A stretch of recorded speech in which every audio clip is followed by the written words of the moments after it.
Musalia Mudavadi.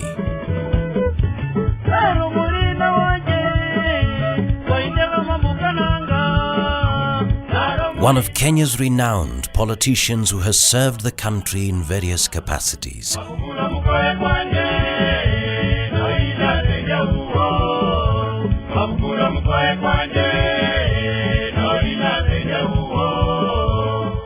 Mudavadi is best remembered in the political circle as the last and shortest serving Vice President of Kenya under President Daniel Arap Moi back in 2002, when he held office for just 3 months. The outgoing Member of Parliament for Sabatia and Deputy Prime Minister has plunged himself into the hotly contested race to Statehouse in 2013. Mudavadi has been viewed as a diplomatic politician who can settle for less to avoid controversy. Others think he is naive, yet some have viewed him a political fence-sitter. However, Musalia surprised many when he challenged for the ODM's party's presidential ticket, despite being seen earlier by many as a loyal second fiddle player to ODM party leader and Prime Minister Raila Odinga. So what has changed in Mudavadi so much that he could stand up to challenge his former party boss? How realistic are his chances in the presidential contest? Is Mudavadi a political coward as viewed by many? Or could he be the dark horse in the forthcoming race to Statehouse?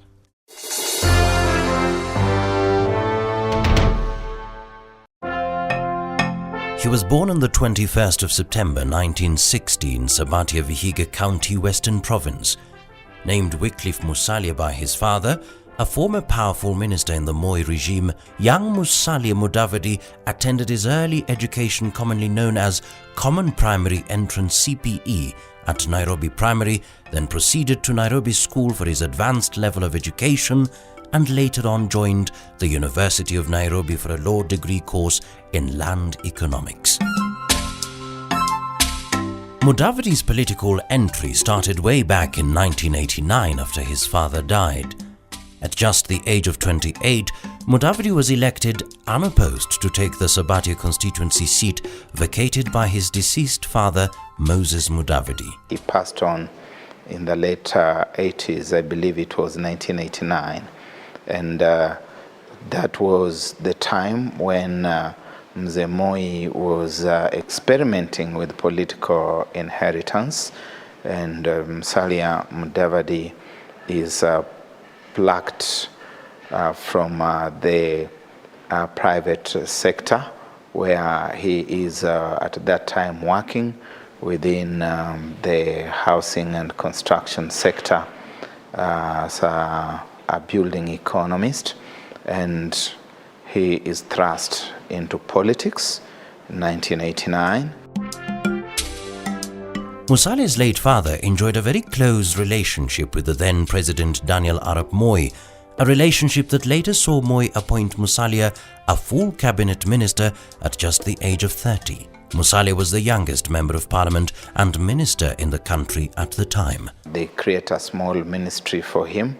It's called the Ministry of Supplies and Marketing. And since that moment, he starts enjoying an upward ascendancy, at one point serving as a minister for finance. And during the fallout within KANU in 2002, President Moi actually makes him vice president in political injury time. Musalia will be remembered in the country's history as the last and shortest serving vice president of Kenya under President Daniel Arap Moi. When Moi appointed Musalia Mudavadi as a vice president in 2002, in the run-up to the 2002 general election, he had one thing in mind. He wanted the Western Kenya vote to go for Uhuru Kenyatta. That was the sole reason why Moi appointed Musalia Mudavadi as the vice president, although constitutionally there was no office of running mate, because the office of the vice president was always used in previous elections to dangle the carrot, so to speak, to the various communities. So the president could promise any community or any leader from a particular community the vice president's position. And so principally that's what motivated Moi to appoint Musalia Mudavadi as the vice president. In 2002, as Moi was preparing to retire, he was also preparing to succeed himself by campaigning for Uhuru Kenyatta to take over as the country's next commander-in-chief alongside Musalia Mudavadi as his running mate. Uhuru was publicly hailed as the Moi project at the time. Nikaona kwamba yule ambaye anaweza kuendesha kupeleka wananchi kama vile mimi ningependelea wananchi kuongozwa ni Uhuru Kenyatta.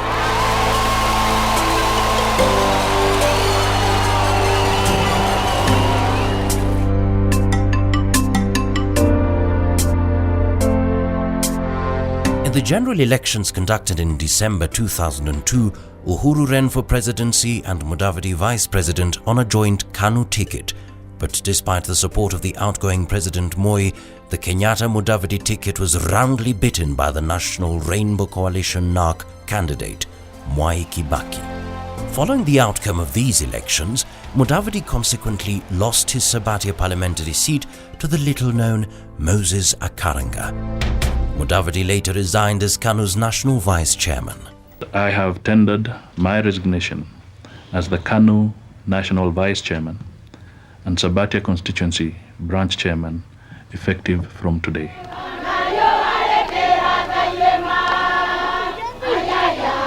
Having stayed in the cold and quitting KANU, Mudavadi made a political comeback in 2005 when he aligned himself with the no side of the referendum poll on the proposed constitution that was led by Raila Odinga of the Orange Democratic Movement (ODM). This marked the beginning of the political marriage between Raila and Mudavadi.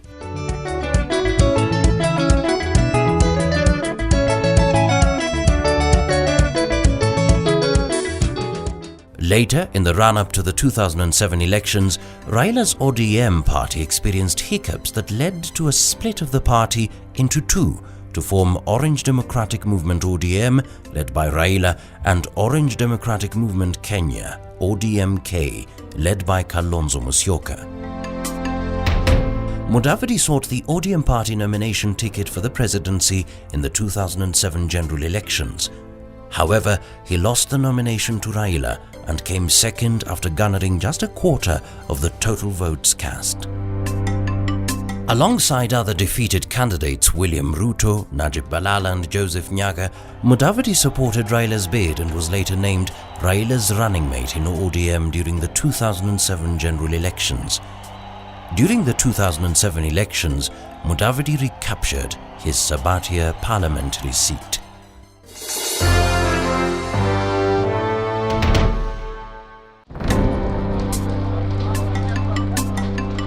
The 2007 general elections would forever be remembered in the history of Kenya as the elections that left a bitter taste in the mouths of many Kenyans.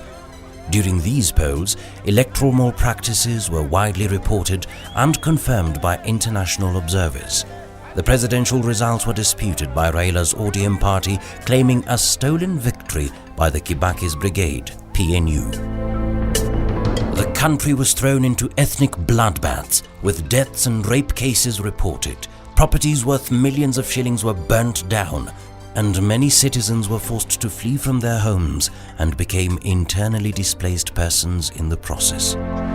Post-election tension continued in the country for a period of 3 months. The international community stepped in to avert the situation that finally ended the political crisis and led to the formation of the Grand Coalition government in a power-sharing deal. In this coalition government, Kibaki was president and Raila prime minister. Also, the deal provided for 2 deputy prime ministers, and Musalia was named from the ODM side alongside Uhuru Kenyatta from the PNU arm of Kibaki. Musalia was also named Minister for Local Government. Mudavadi served as Raila's trusted number 2 after the Grand Coalition government came into effect. Many may argue that it was Raila and ODM that rescued Mudavadi from perishing politically after the 2002 fiasco. Others believe Mudavadi has come where he has politically courtesy of his father and retired President Moi, and only received his real test in 2002. But how true is this? It is Raila who redeems him, who rescues him for purposes not of really liking him very much as a politician, but as using him as an instrument of securing the Abaluya vote in the 2007 general election, and it works very well. Is Mudavadi an endorsed or self-made politician? I think now is the opportunity for Musalia Mudavadi to prove to Kenyans what kind of a politician he is. Because in the past, he didn't seem to be his own man. If you ask so many Kenyans, they don't really feel Mudavadi. They cannot say this is the character of Musalia Mudavadi as a politician. Now he has an opportunity to demonstrate that he can be his own person.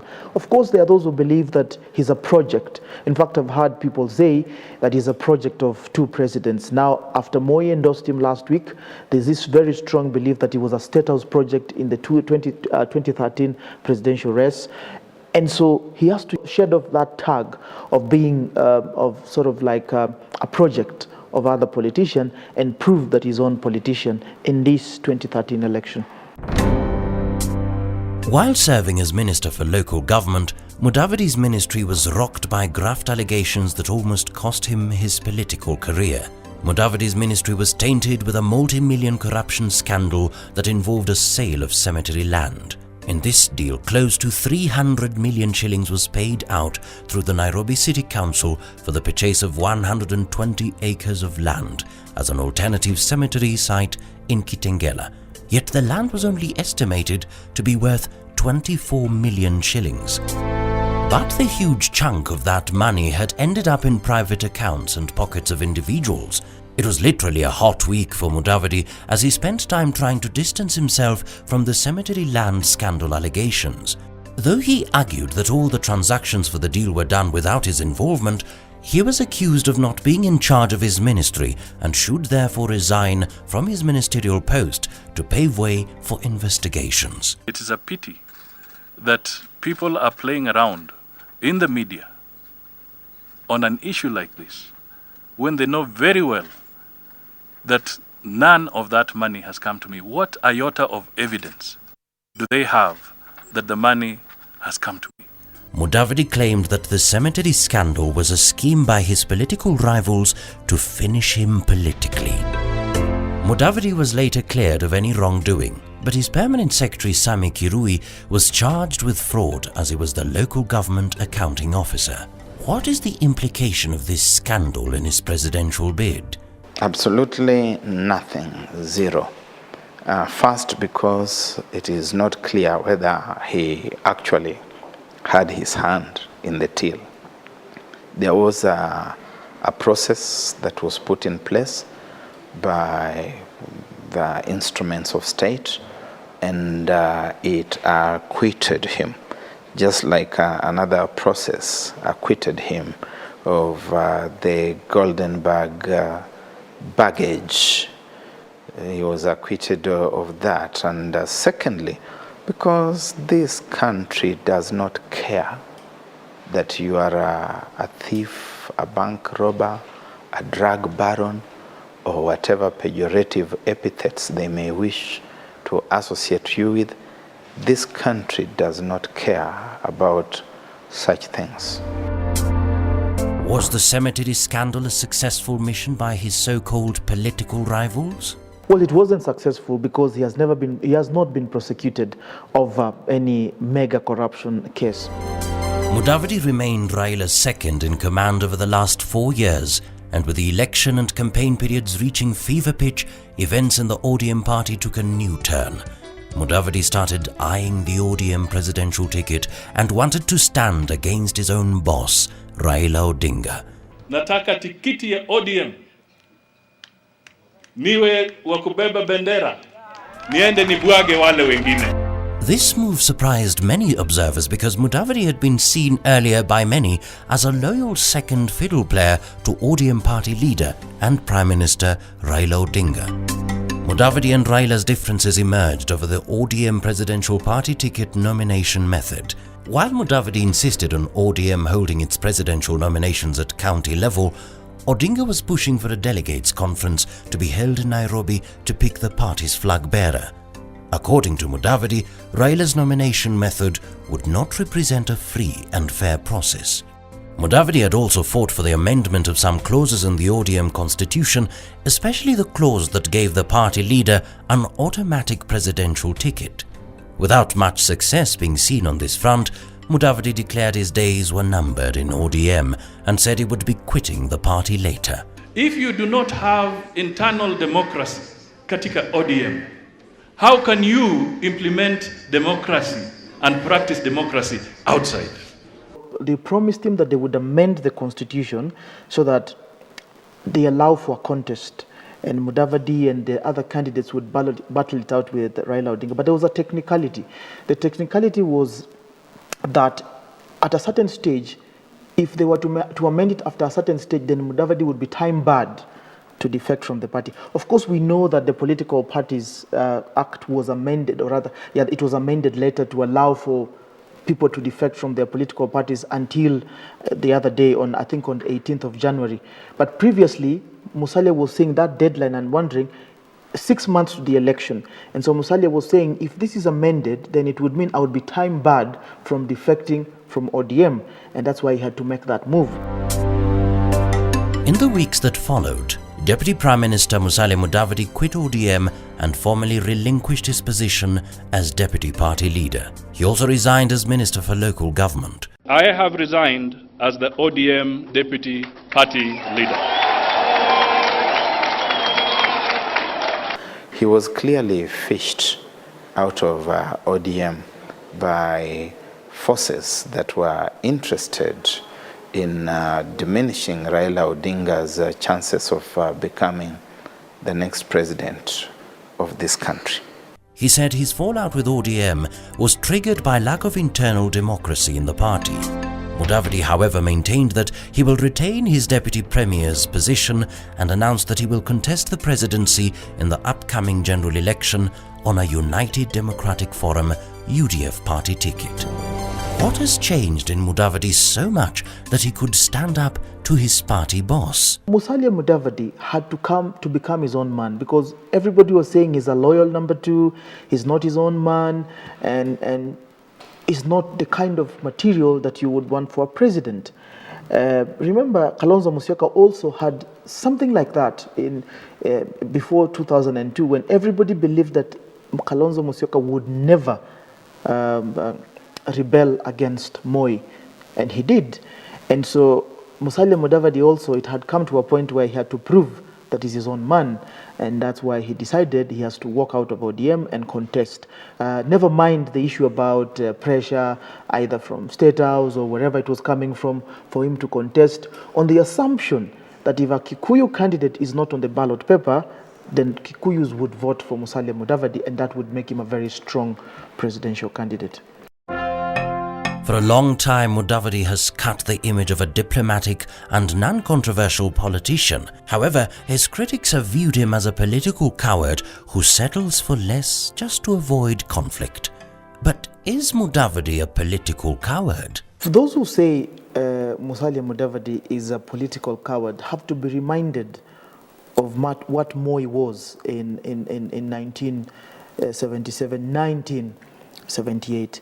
People seem to forget that the reason why people actually accepted Moi to be the vice president and subsequently the president, because it was seen that he was a soft pair of hands, a laid-back, non-controversial, and until the 1982 coup is when people realized, oh, this guy can actually become a dictator. Remember, Moi's dictatorship actually began in 1982 after the attempted coup, when he decided to crush all opposing forces. Now, I would look at Mudavadi in the same vein. People are saying he's soft, he's a laid-back politician, but we don't know who Musalia Mudavadi is. And many people who comment on Kenyan politics don't actually know who Musalia Mudavadi is. And probably even Musalia Mudavadi does not know who Musalia Mudavadi, the politician, is. And this is the opportunity for Musalia Mudavadi to demonstrate what kind of a politician he can be through this March 4th, 2013 general election. Could Mudavadi's decision to quit ODM be his political undoing? I think it definitely is going to be, because you can write this down in your diary that if everything remains constant, that we have the Jubilee Alliance undisturbed by external forces and currents, and that we have got the Accord Alliance, one of the two, Raila Odinga, Uhuru Kenyatta, is going to be the next president of this country. Musalia Mudavadi and his Amani coalition are going to emerge a distant third. And he is aware of this. If he loses the election, it's likely to happen that he's going to lose the election in a miserable way, then it could have been his undoing. But I would like to think, and my argument has always been, that Mudavadi had to quit ODM to grow as a politician. If he didn't quit ODM, he would have remained under the shadow of Raila Odinga, and Raila Odinga would have done anything with him.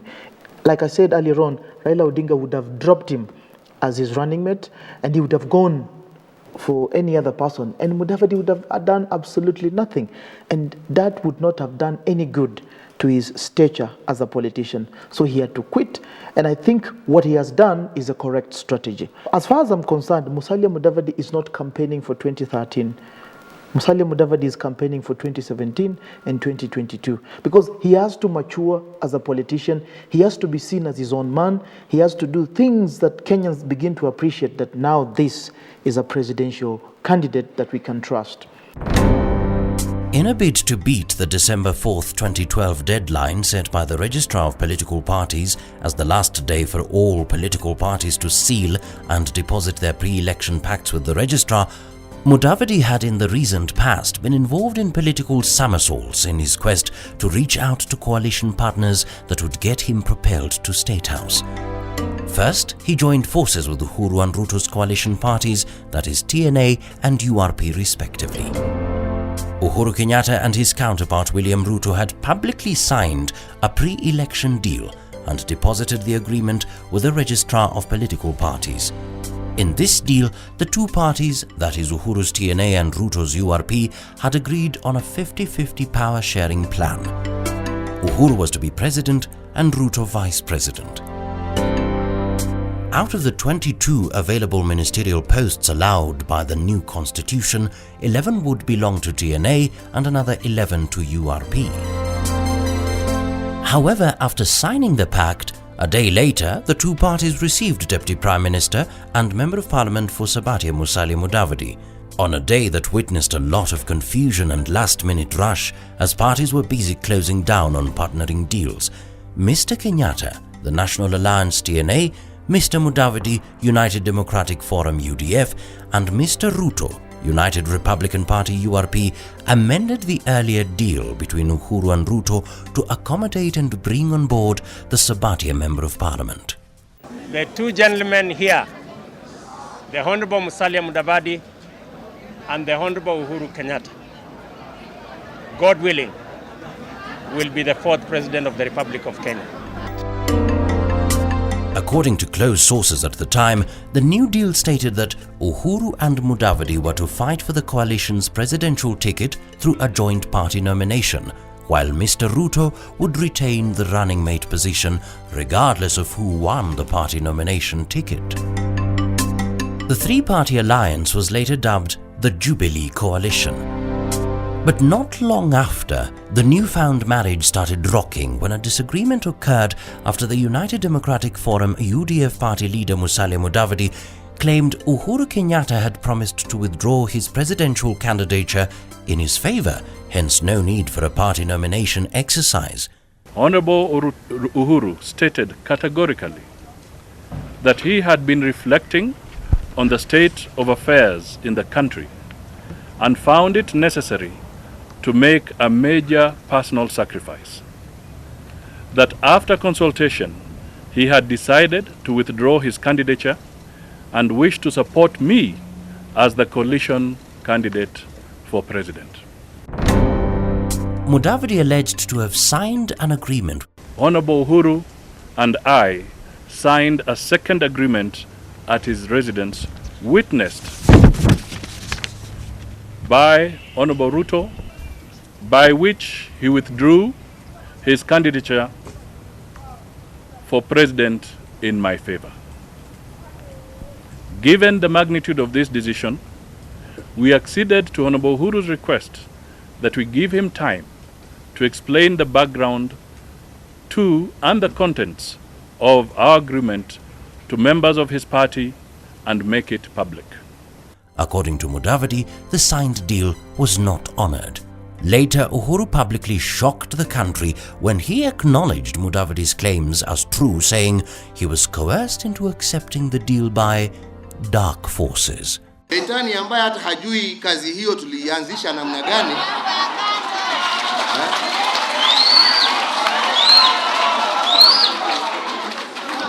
Wanakuja wanasema sasa unajua sasa nyinyi mkienda hivyo mmejitangaza, unajua sasa wazungu hawatatupatia pesa. After TNA delegates rejected the deal, it took Mudavadi back to the drawing board. Whether it be that agreement was entered into through coercion, undue influence, blackmail, or whatsoever kind of duress, we as a party do say we are not a party to it. Musalia's UDF party later quit the coalition, ending a dispute that appeared likely to threaten the presidential election joint ticket of Uhuru Kenyatta and William Ruto. Next stop for Mudavadi was Peter Kenneth's and Raphael Tuju's KNC and POA parties coalition. This coalition was named the Eagle Coalition.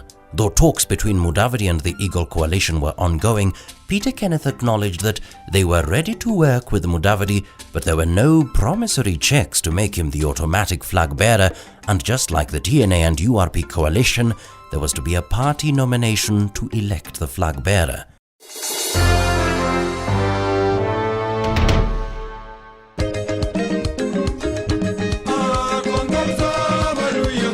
Days later, Mudavadi was on the move again. Final stop? Teamed up with new Ford Kenya Party leader Eugene Wamalwa to form a new coalition on whose ticket the Sabatia Member of Parliament will contest the presidency. The two parties also got the support of KANU Party, led by Chairman Gideon Moi, to form the Amani Coalition, which they said would win the presidency in the March 4th general election. Mudavadi was later endorsed by hundreds of delegates from the three parties. Your time has come. I endorse Musalia Mudavadi. Eugene Wamalwa, who had hopped from one alliance to another, withdrew his presidential ambitions and promised to support Mudavadi and provide Kenyans with a third force that will compete against the Jubilee, CORD and Eagle alliances. I, Musalia Mudavadi, do hereby humbly accept your nomination for the presidency of the Republic of Kenya. After receiving a soft landing in the Amani coalition that later endorsed him, Mudavadi appeared to have settled where he had been given automatic nomination. Unlike the previous coalitions that demanded for nomination procedures to elect flag bearers.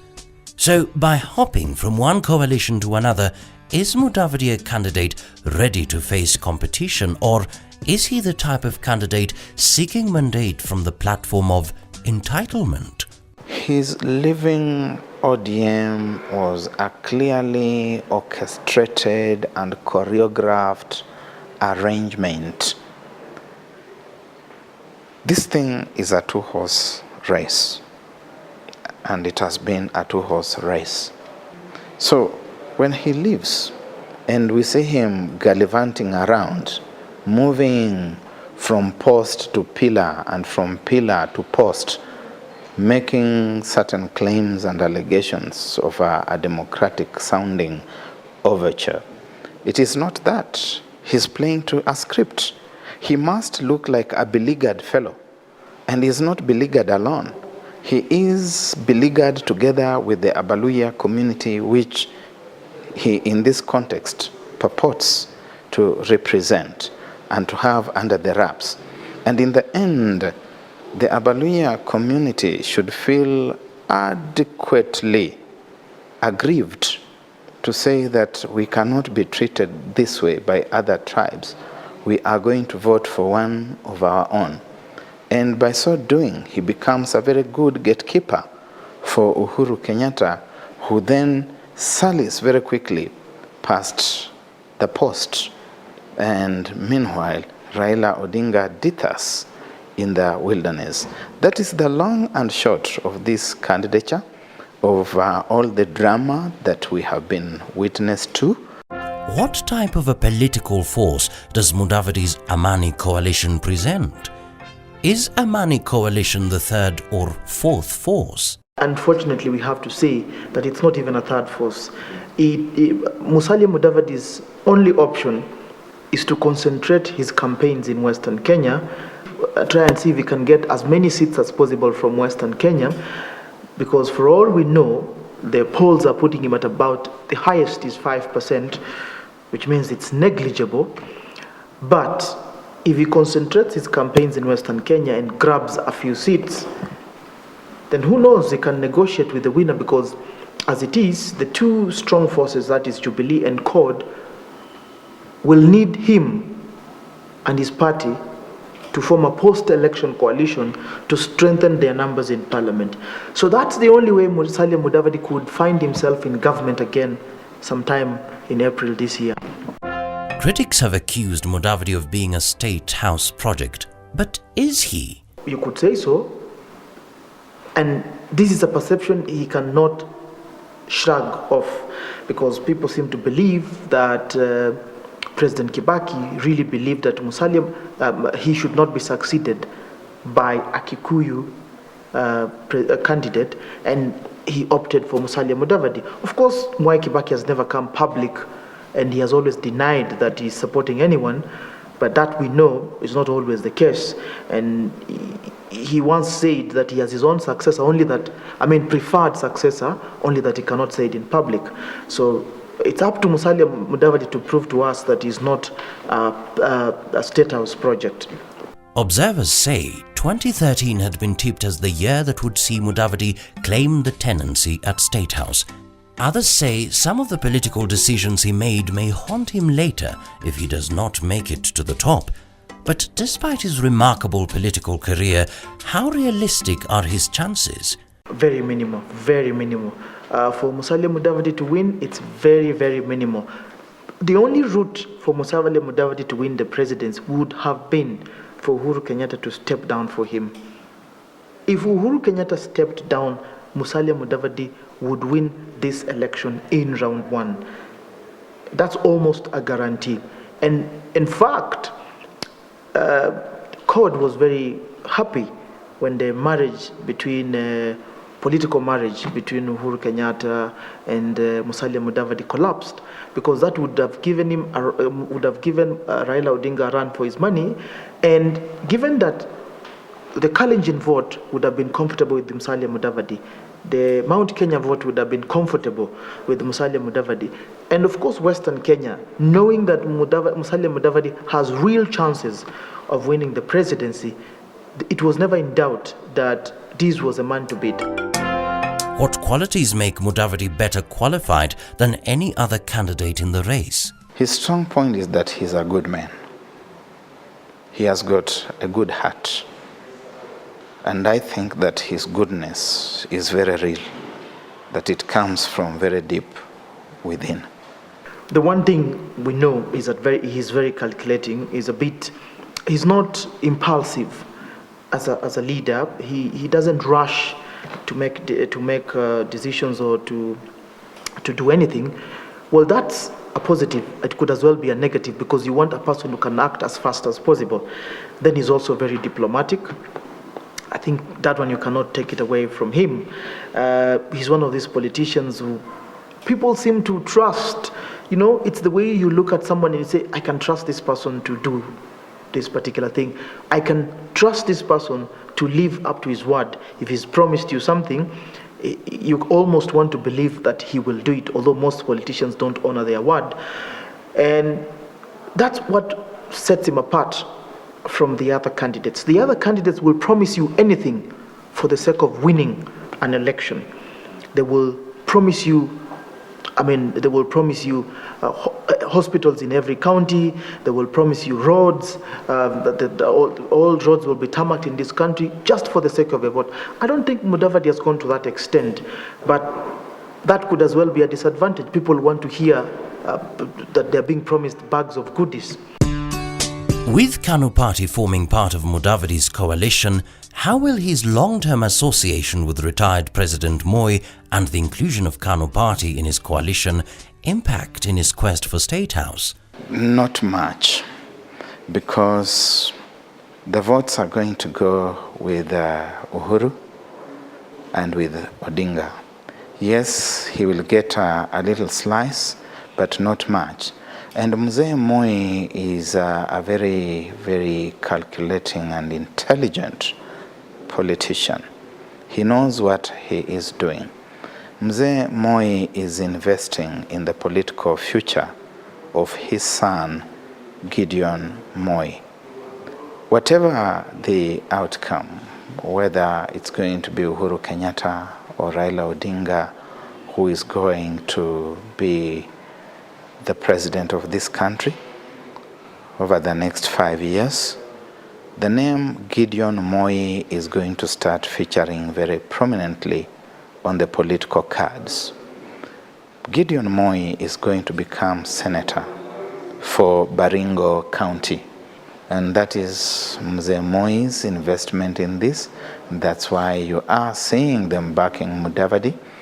I expect that they will be traveling in Luhyaland and telling their Baluya that we backed you, we supported you, but unfortunately your man did not make it. Support us. Mudavadi had earlier been viewed by analysts as a compromise candidate when he had joined forces with Uhuru and Ruto parties.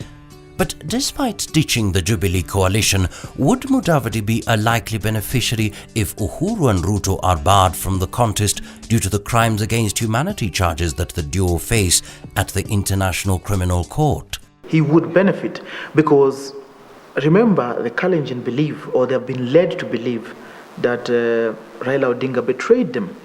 And so if you were to put Raila Odinga and Musalia Mudavadi in a contest, most likely the Kalenjin vote will go to Musalia Mudavadi. And if you tell the Kikuyus and the people from Mount Kenya to choose between Musalia Mudavadi and Raila Odinga, I mean, your guess is as good as mine. They will go for him. So absent Uhuru Kenyatta from the picture, the beneficiary is Musalia Mudavadi, that without a doubt. If elected president, how would a Mudavadi presidency be like? People used to say the same thing about Daniel Arap Moi, that he's a laid-back president, he doesn't have political muscles, he doesn't flex his political muscles, and he can't crush opposition. I think Mudavadi will just be like the Moi presidency. He will be a very strong presidency, trying to impose himself and trying to show you that he can actually handle the affairs of the country. What are Mudavadi's weaknesses that would work against him in his presidential quest? He is not able to read into political situations and see that they are going to damage him. If you are not able to read into political situations and know that they are going to damage you, you could at least surround yourself with people who can give you wise counsel, practical counsel. I'm afraid he doesn't. He's very slow to make decisions. I mean, if Musalia Mudavadi wanted to quit ODM, he should have quit long time ago, and he should have been his own man. Again, another thing, he is not decisive. I'll give you one major example.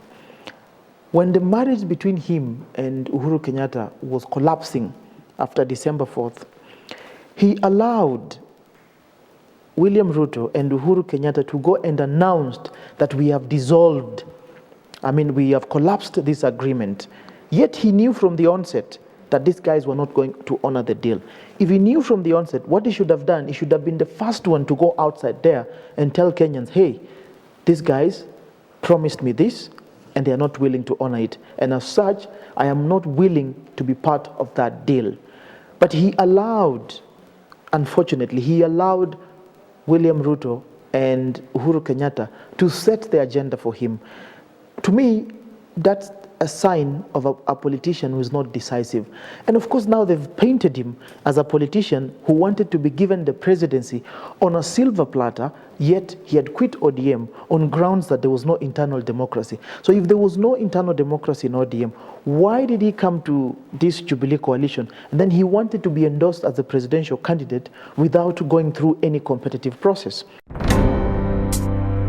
With critics putting Mudavadi's candidature in question, could Mudavadi be a dark horse in the race? There's no dark horse in this race. This is a two-horse race between Uhuru Kenyatta and Raila Odinga. But strategically, it was important that Musalia Mudavadi goes all the way. Because he's learning that in 2002 he made that mistake and lost. He was vanquished politically, and he can't make that mistake again. He's realizing that. Let's take the example of Raila Odinga. Raila Odinga was in 2007. If some people could not believe. In fact, when he ran first in 1997, people believed this is a radical man who does not have the credentials of a president. And it has taken him almost 15 years to work on his image, to work on his political brand, for people to shed that tag of a militant, a rebel, and accept that this guy can be a president. And so Mudavadi, the same thing applies. Now he has the time to build the political capital and shed off this tag that is a laid-back man, that is indecisive, that he cannot mobilize, so to speak, people to support his cause. And that is why I think look out for Musalia Mudavadi in 2017 and look out for him in 2022. He will be a very, very strong candidate. Raila no doubt played a pivotal role in rescuing the political wounded Mudavadi and nursed him back to life in 2005, leading him to once again be elected as Sabatia Member of Parliament and consequently his appointment as Deputy Prime Minister and Minister for Local Government. Having already parted ways with Raila Odinga, what next for Mudavadi if he loses at the polls? Musalia Mudavadi is campaigning for 2017 and is campaigning for 2022. If he loses on March 4th, in the 30 or 31 days' time, he begins his campaigns for 2017. Pure and simple. Politicians are not stupid. They know that for you, look, how many times did Mwai Kibaki run for the presidency? He was third time lucky. 2002 was his third time to run for the presidency. Raila Odinga now, this is his third time to run for the presidency. He ran in 1997, he ran in 2007, and now he's running in 2013. This is his third time to run for the presidency. So I think it will not be a crashing blow to Musalia Mudavadi if he loses. As a matter of fact, it will give him more time to consolidate his politics and consolidate himself as a presidential candidate with an outlook towards 2017 and possibly 2022. So I think for him, this is a warm-up for the marathon that is to come in the run-up to 2017 and 2022.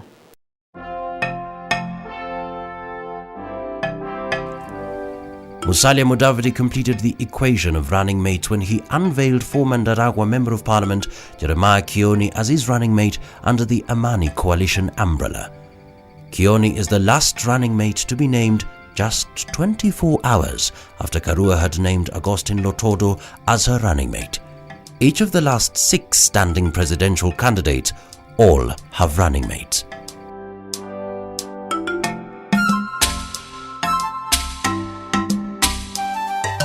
Mudavadi's political journey is memorable. From obscurity to the top, back down and then back up again. Despite the turbulent path he has travelled as a politician and public servant, he is credited with some success stories. He was instrumental in the establishment of Mudete Tea Factory in Vihiga district. He also established Sabatia Eye Hospital, this being only one of the 2 major eye hospitals in the country. Mudavadi also spearheaded a fundraising scheme called the Sabatia Constituency Development Fund, SACODEF, a 27 million shilling evolving micro-enterprise credit scheme benefiting the youth and women groups and also for funding education scholarships.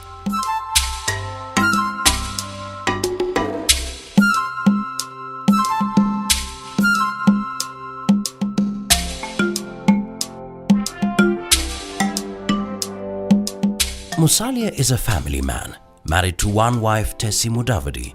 They have been blessed with 3 children, Moses, Michael and Marianne. One of the famous quotes by Lao Tzu says, "A leader is best when people barely know he exists. When his work is done, his aim fulfilled, they will say, 'We did it ourselves.'" As Kenya faces a new dawn in political dispensation under the new constitution, could Mudavadi's candidature withstand the true taste of time and silence his critics?